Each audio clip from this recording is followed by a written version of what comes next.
Hey y'all, welcome to Other Realm Studio. Let me see. Alright, the mic is actually on. Let me fix my glasses and we'll get started. So today was, uh, yeah. So as you may or may not know from previous streams, I teach my own children. My son is in ninth grade and he had an algebra test today. And, I mean, not only is that something to make you realize how old you are, but that's also something to make you realize how stupid you are. So I didn't know what was going on. I was completely lost. And technically,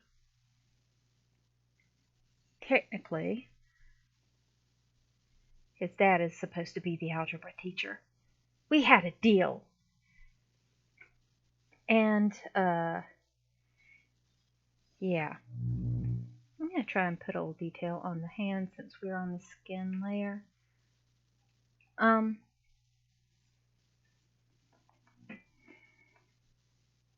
So yes, Polar Bear Joe, we had a deal. And you're going to be the algebra teacher. Please don't make me do it. I will tell him wrong.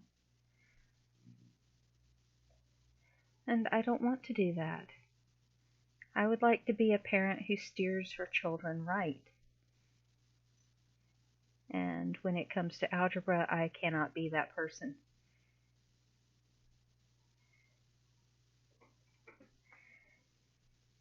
So, yes, things were very difficult. Also, it was not helped that some of the resources that his curriculum is supposed to link to were offline. Like it was supposed to show him how to do the chart that it asked him to do. And there was no chart. The link was broken. I'm rather unhappy about that.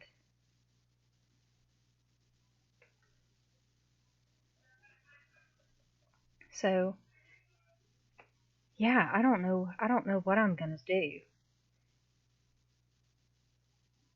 Because he's like, I have a degree, right? I have a college degree.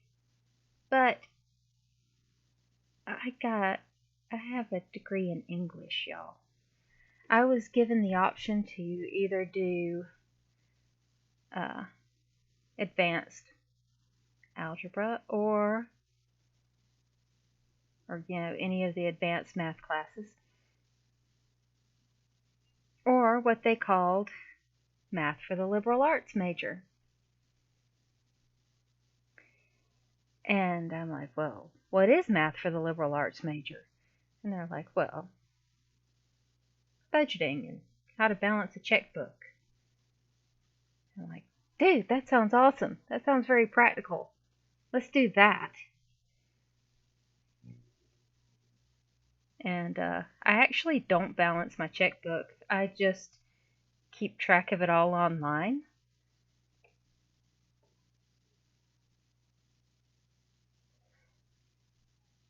So I'm not sure if I even use the math for the liberal arts major, but it saved me from having to do algebra and calculus and scary sounding Latinate named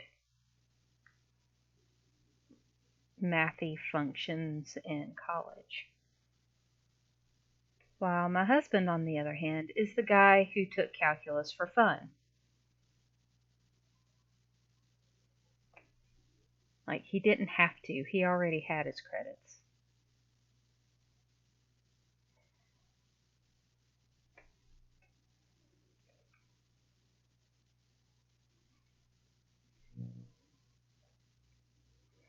So I am just as happy to leave the higher math stuff to him. But, he works so much. that actually getting a hold of him to do the math teaching is a little tricky sometimes.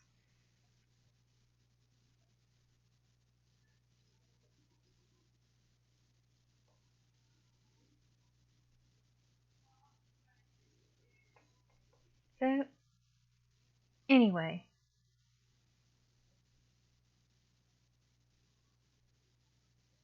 usually kids are done with their schoolwork a lot a lot sooner. And it's nice because, you know, ever since my son's growth spurt, really hit, he's been exhausted. Like all of a sudden, he's sleeping all the time and he's taller than me. And it can't really be a coincidence that those both happened at once.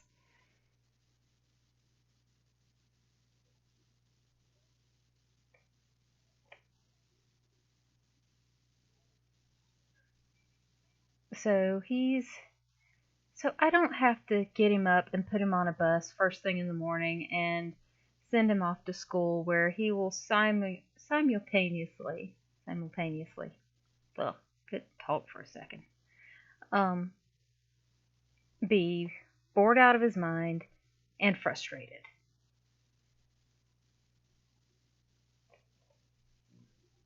Because here's the thing, he's actually good at math.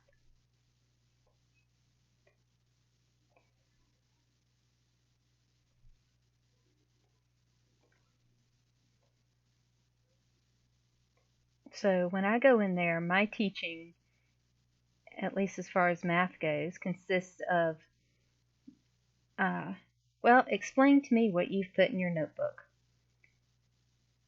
And then he gets about halfway through explaining to me what the problem is that he's put in his notebook, and then he looks at what he's actually written. He goes, no, this is where I went wrong.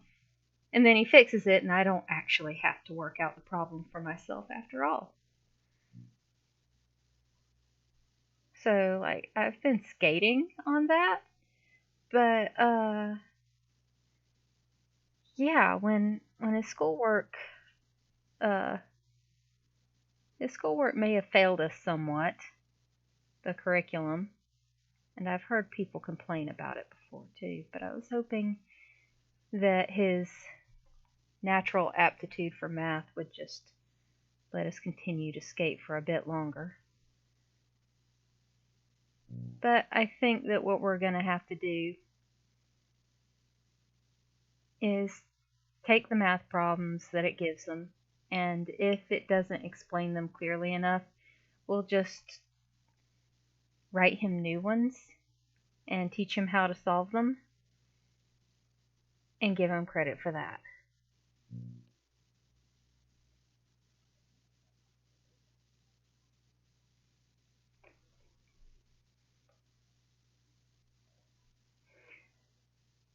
Yeah, this is a lot of itty bitty nitpicky work on this hand, but you got to get hands right.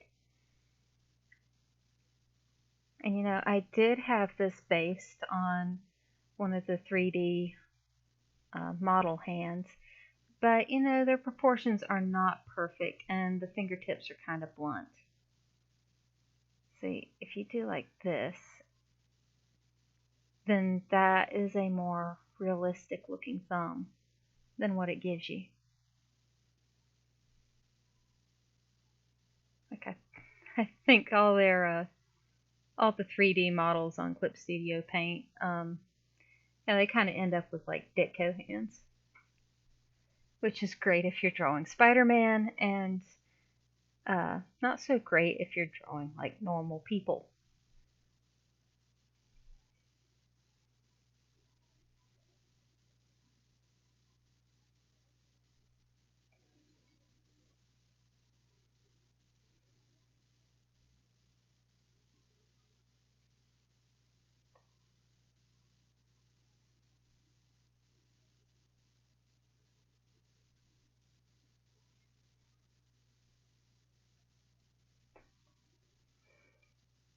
But yeah, I actually do get pretty good at hands.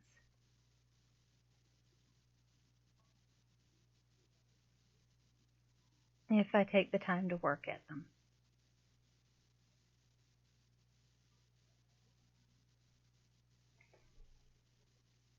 Now, one of the other interesting things about teaching is that there are certain things that you gotta explain. Gotta explain them to kids. Otherwise, they just go on thinking that whatever they've been doing is, normal and how it should go. Right? Because kids don't know what they don't know. So I have tried many times to explain the purpose of a notebook to my son.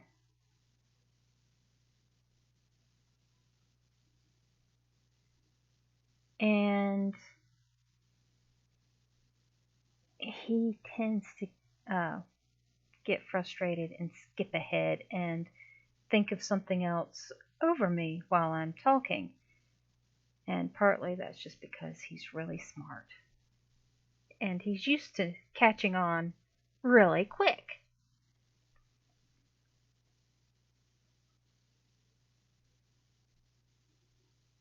And so he thinks he's caught on, and sometimes he has not actually caught on yet. He needs to listen a little bit longer.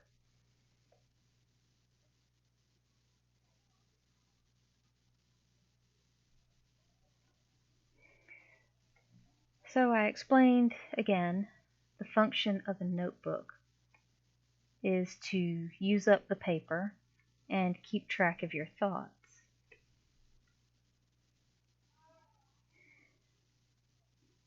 And it was like he'd never heard me say that before. Because for him, the temptation is always to, when he makes a mistake, to erase the mistake. You know what that means? It means I have no evidence to point me in the right direction when I'm trying to figure out what's gone wrong.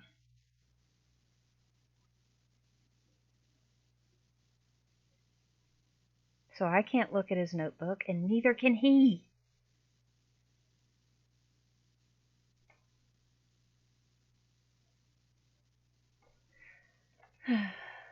But I think I've got through to him now. So he's like, all the times I've had to, completely reassign what he's worked on, he could have just taken notes on what he did wrong and looked back at those and the answers that he got and how he arrived at them so that he would know what he tends to do, where he tends to get off track. All those times, yeah, he could have really been utilizing a notebook, but nope. There he was thinking that all I wanted to do was just make him write things for no good reason. I'm telling you, I may not be a math genius like some people in this house, but I know how to take notes.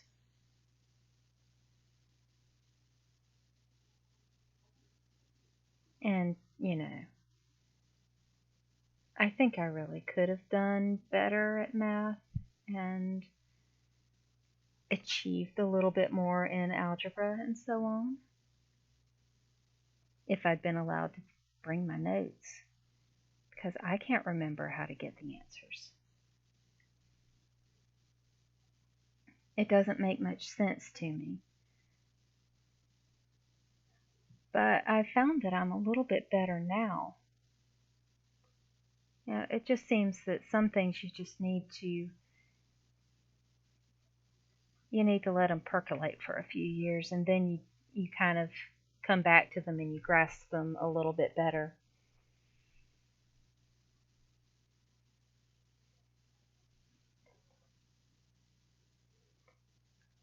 So anyway, my evening was all about math. And usually he's done, before kids get out of regular school. But today went so badly.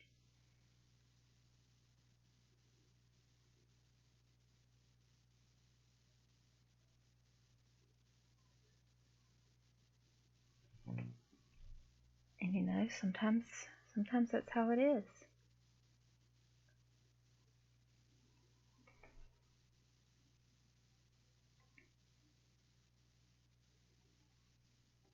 He's got tomorrow.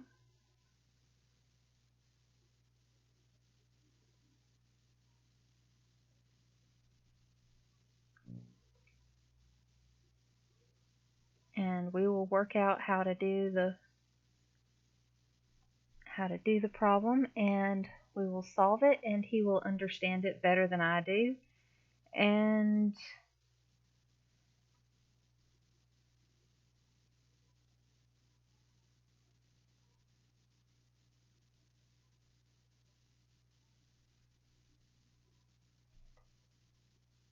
that'll be that, really.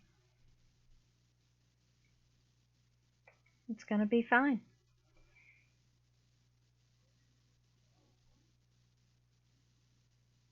Okay, I'm pretty happy with how Becca's hand turned out here.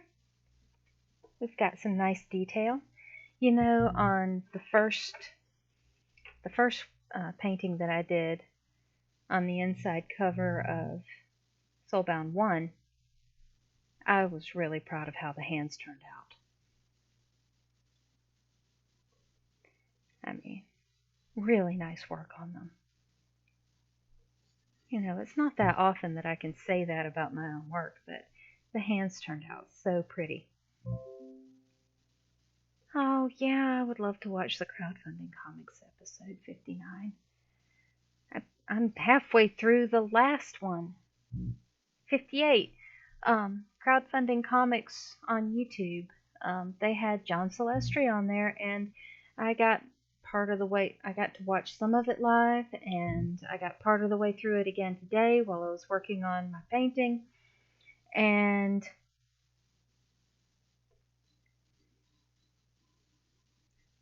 then, you know, I had to take Miss Chaos to gymnastics. And she did much better today. She only flopped in the floor once. She's really too old to be flopping in the floor for any amount of time. But, you know, with the weather cooling down a bit, she's doing a lot better. Let me see. Let's take down the density of the white.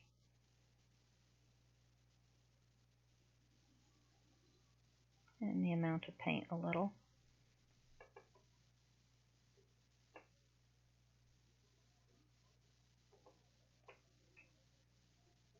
Uh-oh. For some reason my pen is jumping, and I don't know why.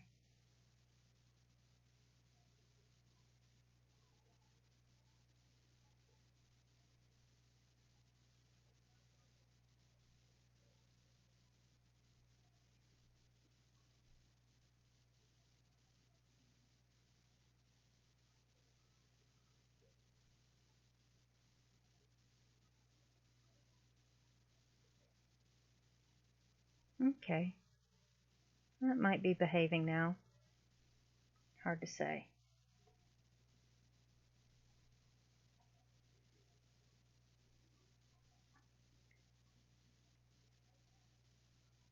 So, yeah, Miss Chaos, gymnastics.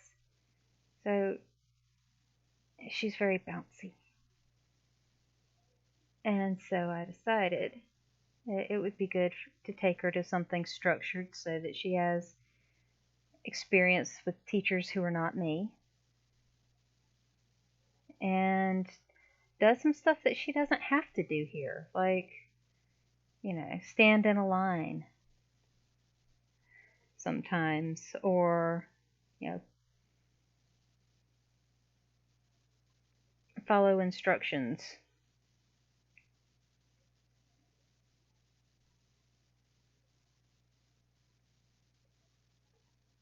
Like, she still has to follow instructions here, but she tries to get out of it.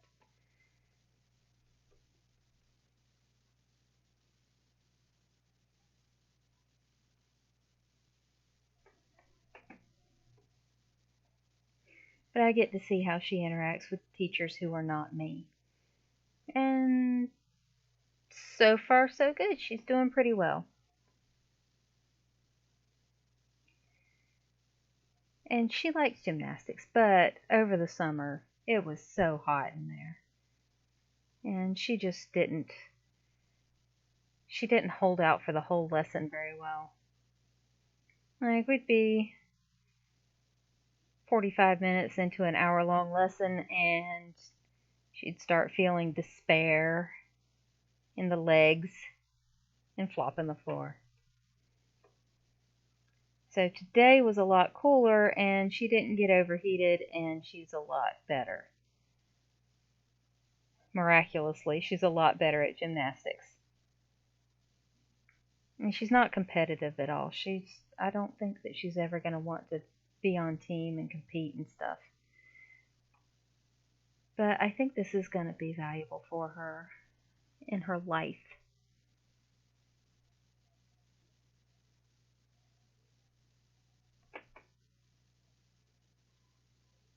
Yeah, just getting used to being active. It's good for kids.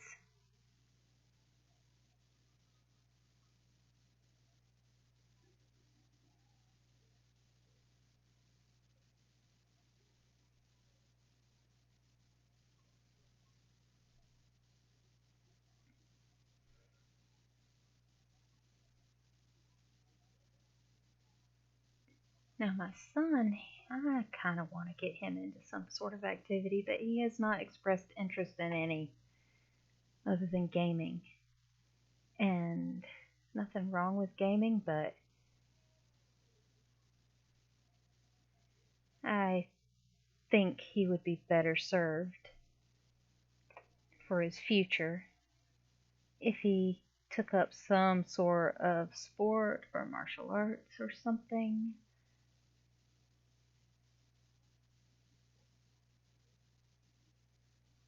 I don't even care what. I mean, I went with gymnastics for Miss Chaos because, my nieces loved it.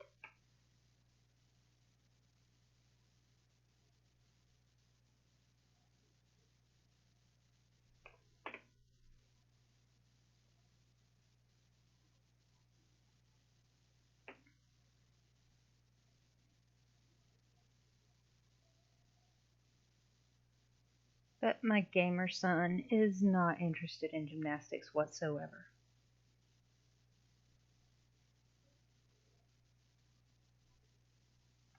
Or even parkour. They teach that too. But no.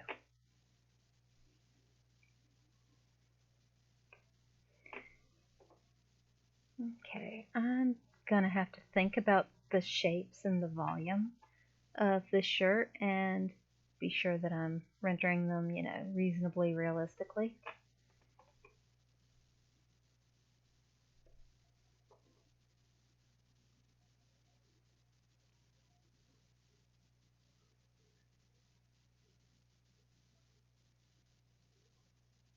I think I could actually erase out a bit here.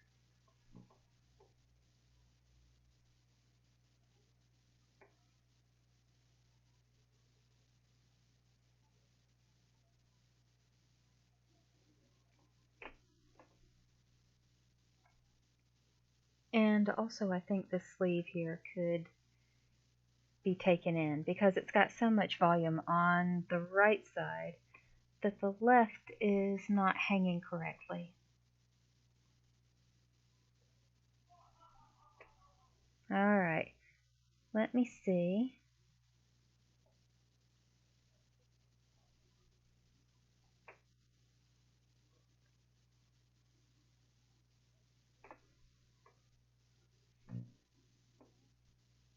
So I'm using the indigo tinged gray.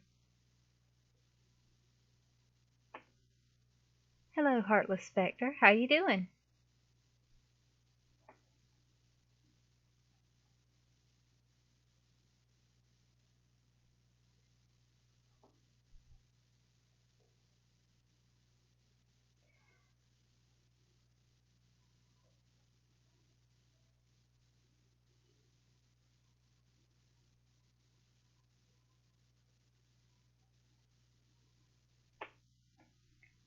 That's good to hear. Oops, did not mean to make this mark. Let's try that again in the other direction.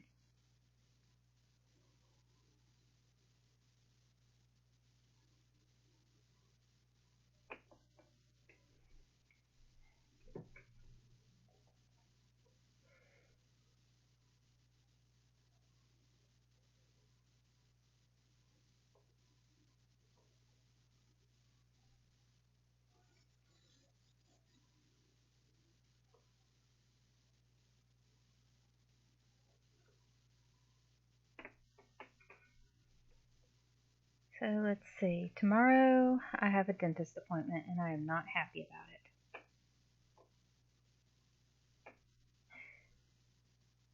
Yeah, I am kind of terrified about the dentist thing because I am such a wimp and I don't want to be in pain all weekend trying to talk to people. I'm supposed to be getting a crown on a molar.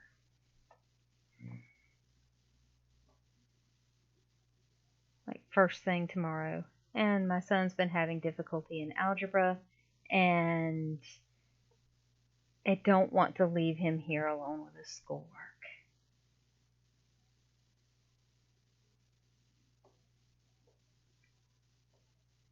On the other hand, I don't want to be here trying to help him with algebra either. That actually kind of makes going to the dentist sound better. Going to the dentist is so much better than having to stay here and do algebra.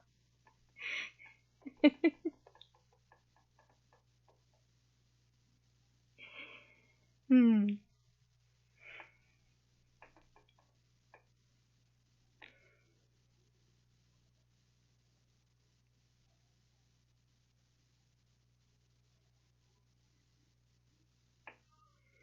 Yeah, like all of a sudden I'm feeling like so much better about going.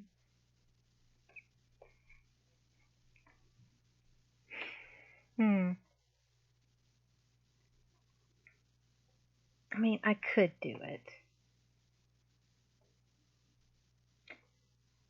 But I would have to remember stuff that has been buried for decades in the depths of my mind.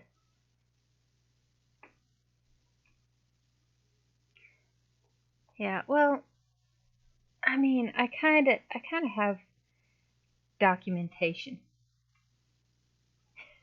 of the whole wimp thing.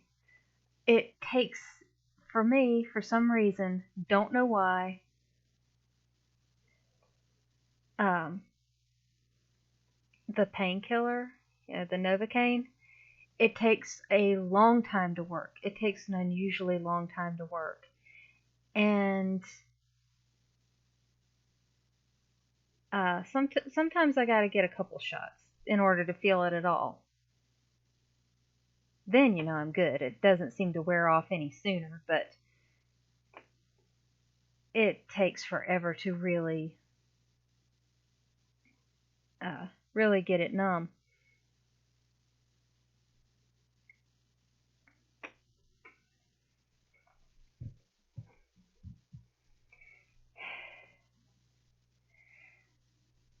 Well, it's not. All right. I'm not exactly excited about the math. No, no, I'm not.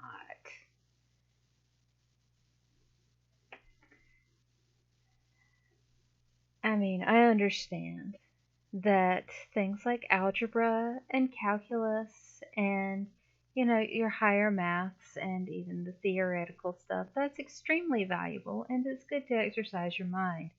And you never know when you might need to know these things, which is why I married somebody who actually took calculus for fun. And now he can just handle that.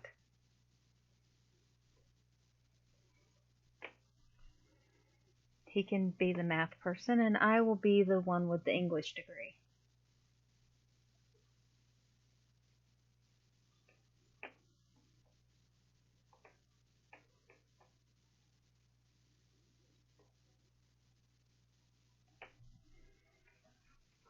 Hmm. I I'm not entirely happy with where the shadow's falling.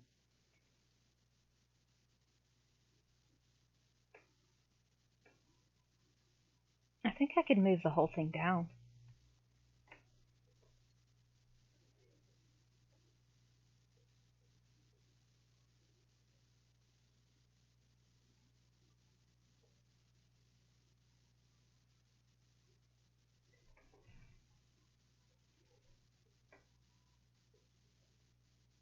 Because I did not block the colors in very precisely to begin with.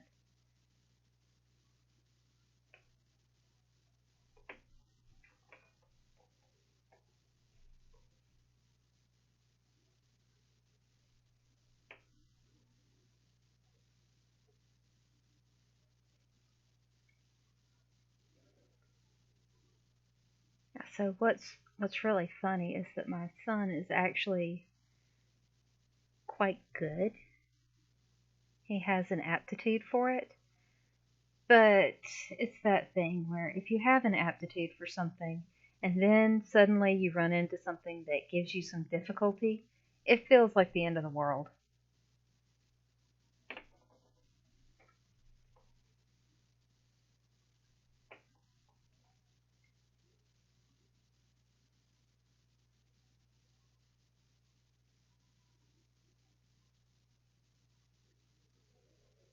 So I've got to be teaching my son to apply himself and to take notes properly and to not skip over the little steps that seem important. To do stuff carefully, like I've always had to be very careful that I didn't drop any steps. And he's never had to be careful because he's had an aptitude for it forever. And I have to go back and tell him, well, this is why you have to be careful, so that you don't make these mistakes. Or so that you catch the mistakes when you make them, and it's just so foreign to him to be making mistakes at all.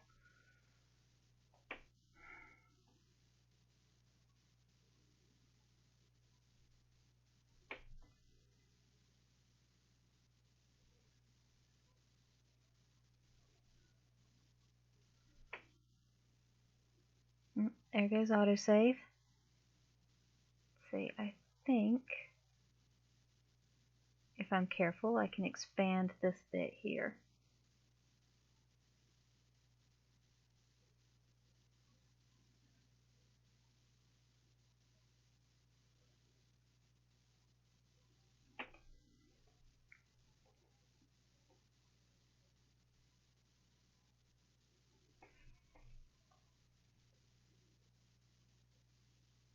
And I need to remember to blink and to stretch and to actually flex my fingers a little.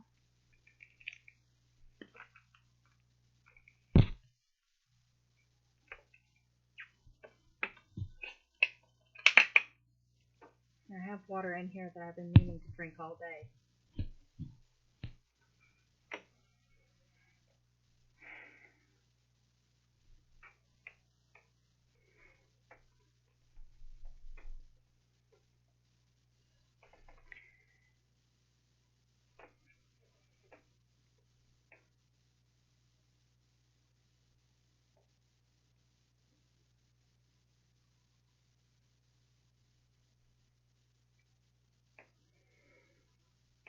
Okay, so I'm really happy with this hand, and now I need to make this one look as good. I think I've got like a couple different sizes going on with the hands, because I did trim this one down to make the shape more realistic. A hand should be the length of the face. So actually, I do think I have that correct on this upper hand, on her right. But on the lower one, yeah, it's looking kind of big.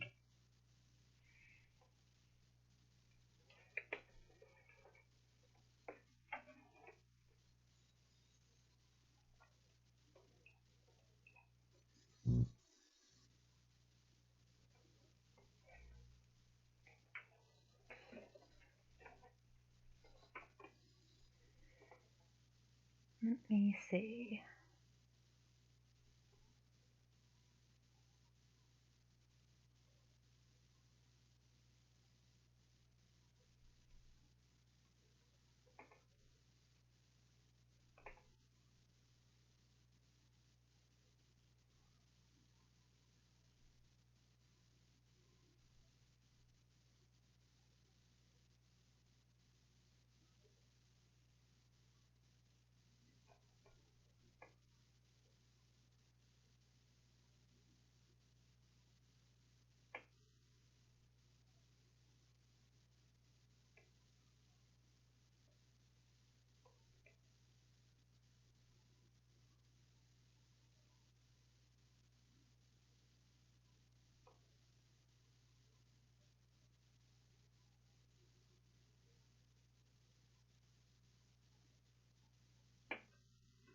So I think part of the problem is that the hand seems very wide.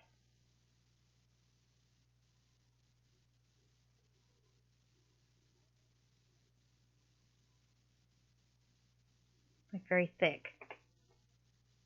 So I think I can trim that down a little and modify the angle.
Okay, so this is a little bit tricky because, well, for one, it's hands, and hands are always a little bit tricky.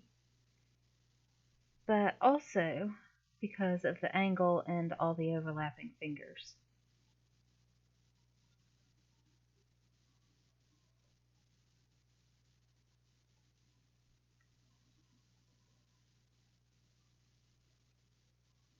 And also I'm not looking at a reference, so yeah, it's the sort of thing that would help.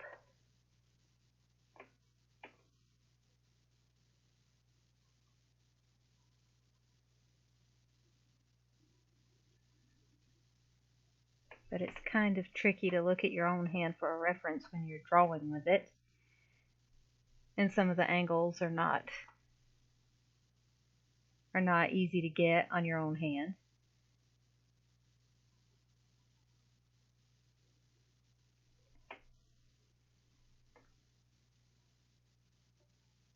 And I've tried using my kids before for reference, but they don't hold still.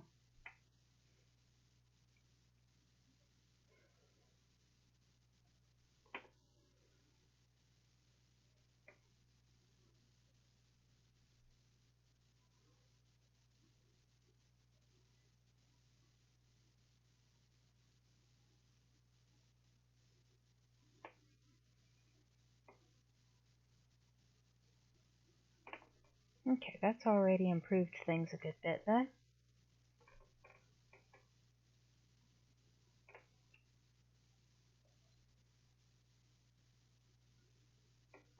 Now one of the things I do like to do is add a little bit of a warmer tone, especially around the wrists and the base of the thumb, because the skin is thinner, and you get to see a little bit more of the blood flow.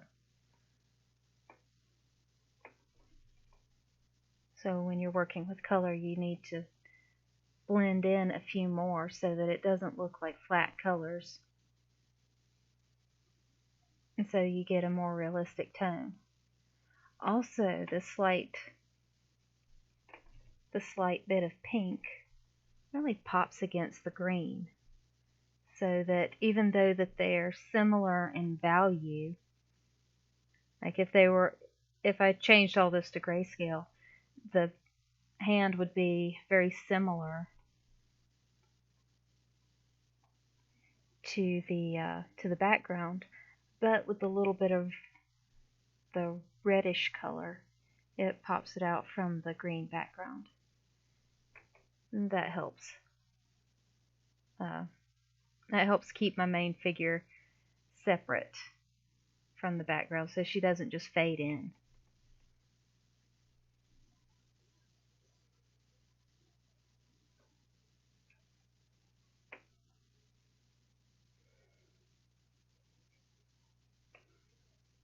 It is kind of tricky though, not to blend it in too much.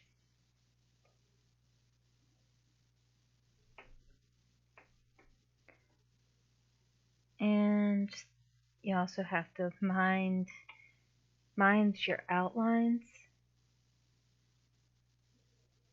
so that the fingers are always flexing naturally and still tapering at the tips and everything. Because it's really easy to get lost when you're doing your blending. You can lose your shapes very easily.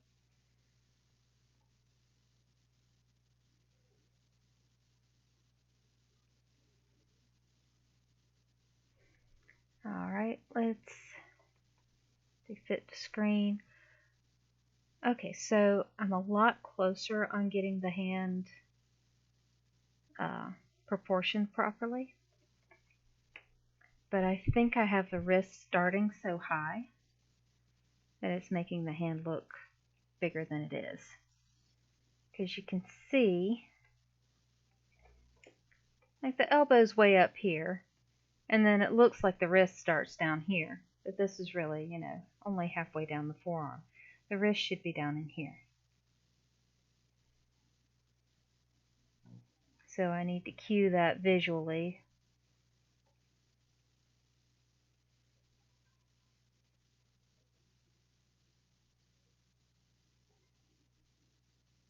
By making the side of the forearm a little more shaded, especially the side that's away from the light. And the light is coming from the pendant around her neck, primarily, which I don't even think I have that on there. I will be probably painting that last.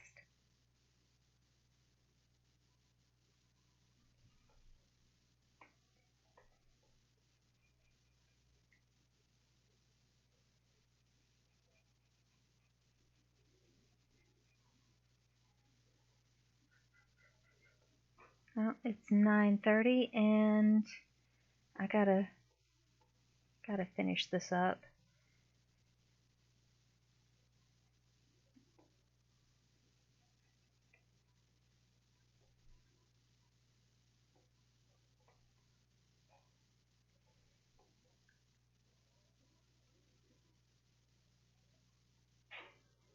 There's so much stuff that I want to catch up on, but yeah, there's no time. I was supposed to do inventory today, and look, it's time to go to bed. And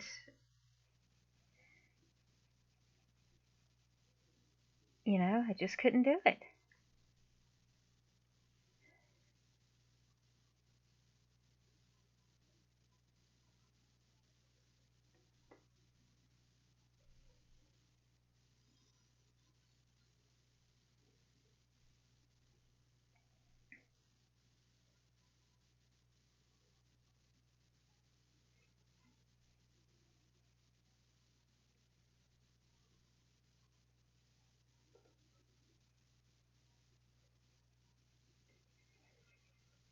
Okay, this is a ton of blending.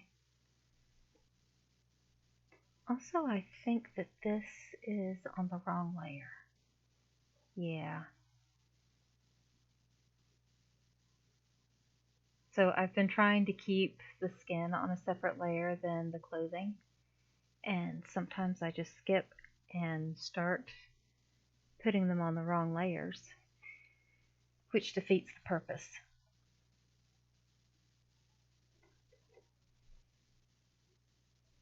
Okay.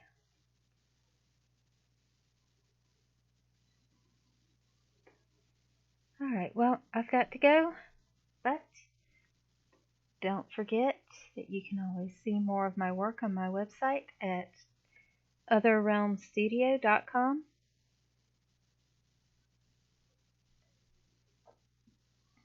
And you can also check out the book that, the comic that this scene is from, or, well, more or less, that these characters are from. Uh, this guy is Torin. This is Becca. Becca is a pragmatic med student with enough of her own problems. But she ends up being thrown into the realm of her nightmares, where she meets Torin, who has not been having a great time the past few months himself.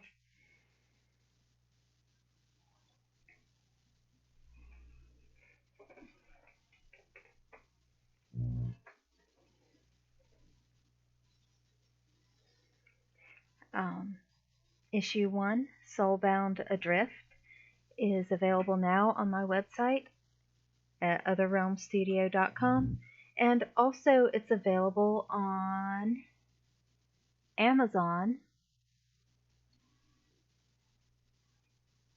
Yeah, all you have to do is search Soulbound Issue 1 Adrift, and you should be able to find it. Or you can search for Paula Richey, and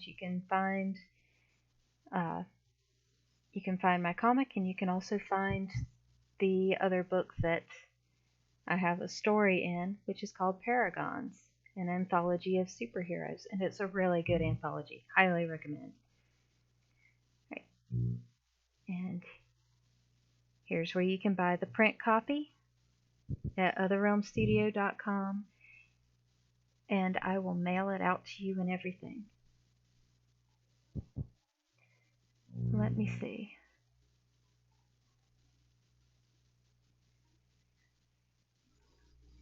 And that'll be it for tonight. Thank you for coming by. I appreciate you stopping and keeping me company.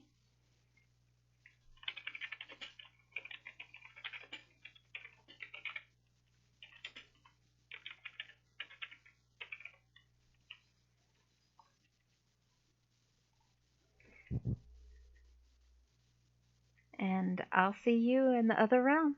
Good night.